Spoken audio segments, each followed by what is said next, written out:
Welcome back to another SCBWI featured illustrator interview. My name is Tamika Grooms, and I'm the Design and Illustration Manager for SCBWI. Every month, we select an Illustrator member to spotlight on the SCBWI website and social media pages to highlight the work that they're doing in the children's illustration market. This month's featured illustrator is Nancy So Miller. Nancy, thank you so much for taking the time to talk with me today. I'm so happy to have you here. Welcome, welcome. Well, Tamika, thank you so much. I am sincerely honored to be selected for this featured illustrator. Yeah, absolutely. Your work is wonderful. And I really want to dive into, well, before we talk about your process, because that's like super interesting to me. I know that you work in a three-dimensional kind of feel with your artwork, but we'll get into that in a second. Tell me a little bit about your journey as an illustrator. Ooh, it's kind of a long one. I feel like as far as like I always love to draw and I love to make up little stories, but I really kind of picked up on like the 3D paper thing when I was a kid. I was compulsively cutting things out of paper. I was doing a lot of origami. I would just sit there and make all of these paper things. But as I got older, you feel like, oh, well, that's for little kids and you shouldn't be doing that. And you should be much more serious about your artwork. And so I kind of let that aside, but I always had that interest in art. And then I went to college and studied illustration. But I would have to say, after many years of being, I was an art teacher and I still am an art teacher. I decided to go to graduate school and I got asked about like, what do you really want to do? And how do you want to make it your illustration? And what surprised me was the amount of variety that illustration is currently today. And I was like, man, I loved making things out of paper and making these little small things. And so I decided, you know what? There's some illustrators who do that. I was like, I'm gonna try it. And it just kind of stuck with me and I've enjoyed it. It was a good choice for me. It's so funny, what we do as little children sometimes is the thing that sticks, even if we grow up and do other things. But it's really interesting that you came back to that as a part of your art practice, using the cut paper and let's go ahead and get into it. So I want to share my screen and then I want you to talk a little bit about your process. So we have several pieces of art here, and what I really, really love is just like I said, it feels three-dimensional, even though you said it's paper. Can you tell us a little bit about some of these pieces, what the inspiration may be? Just talk a little bit about your artwork. Oh, well, thank you. It's been really a self-discovery as I was going through graduate school. One of my professors, Professor Brian Bose, he said, you should write your own stories. Have you thought about that? And I started thinking, oh, well, I guess I never thought of that. And so I started developing some of my own stories, whether they were tied into my own research, into my own culture, and then also the people that I've known in my life, like my family. I just started basing it around these little story ideas that came up and where I live. And so I started creating these cut paper worlds, and I just really wanted to try to capture that little moment in time and put it in together into paper. And as I've developed into more of the cut paper, I realized like I'm also an art teacher who teaches a wide variety of art disciplines. And so I really started picking up on like, oh, I'm doing sewing this week with my students. Maybe I should put in some sewing and fabric and crocheting and weaving. And it becomes almost like this combination of these different textures. And I feel like it gives this even more sense of depth and reality to it.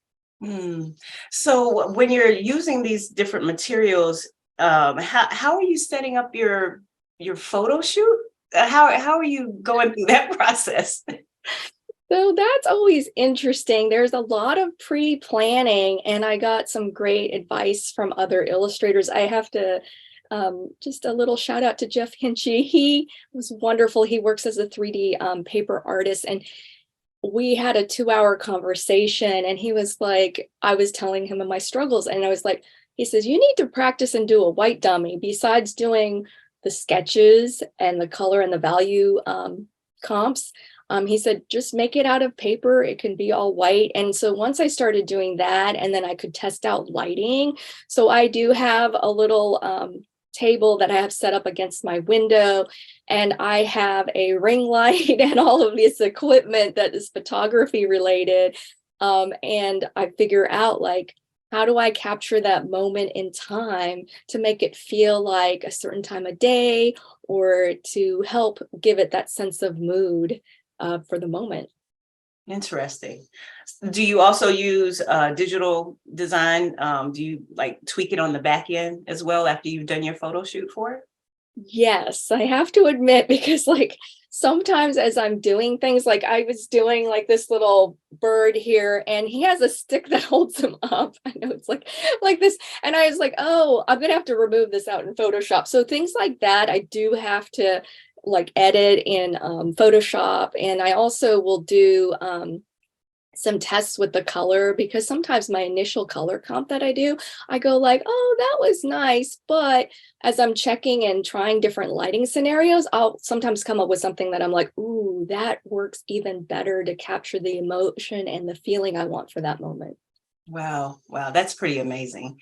I think I saw on your Instagram probably some months ago that you developed this kind of three-dimensional thing that you sent to maybe art directors, or it was like a box or something. I had written a children's book story about making gimbap, and I was like, oh, I wonder, and it's such a strange thing, but I was like, I wonder if I could make that out of paper. And so I made this giant gimbap roll, like it's about this big, and I made it in an accordion fold book. So it would come, when you take the top off, it just kind of reveals some of the sample illustrations and talks about the food, and it's based on my family. And so I was like, oh, and then at the end they could contact me. But yeah, I hand cut and I made the patterns and all the illustrations on the inside. I wanted people to realize, because I'd had people on social media, they didn't realize that it was hand done, or they would pick up like, feels like there's something different about this. So I wanted to be clear that, oh, she does hand cut these and hand paints and draws things and puts it together. When I saw it, I was pretty amazed because I knew it was handmade. I could tell it was handmade.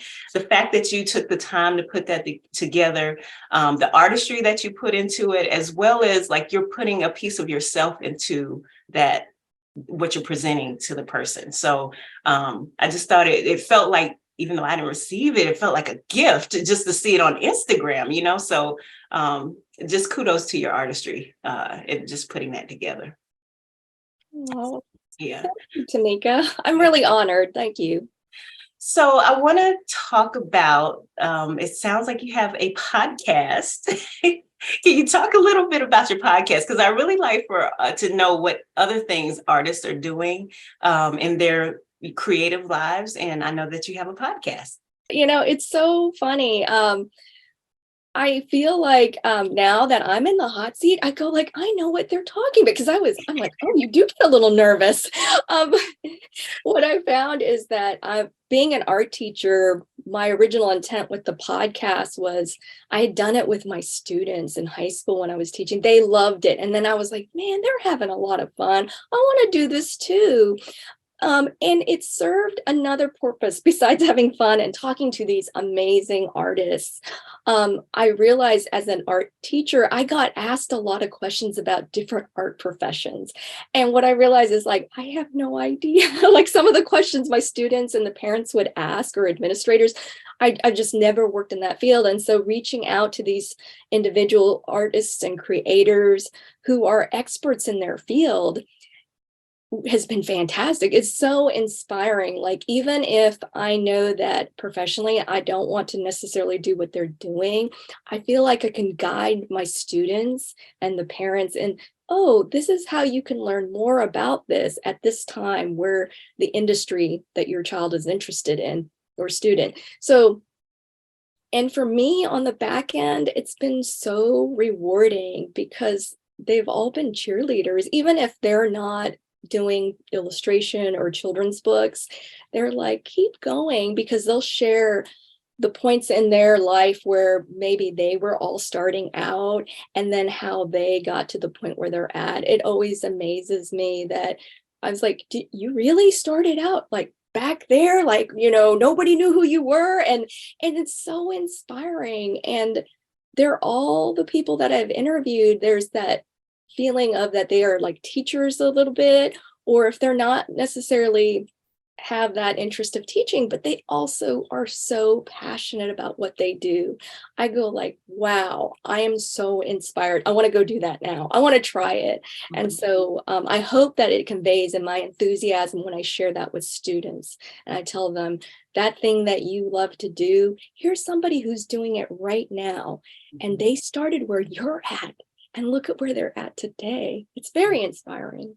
And what's the name of the podcast and where is it located online? Oh, it is My Creative Life podcasts, podcasts about creatives.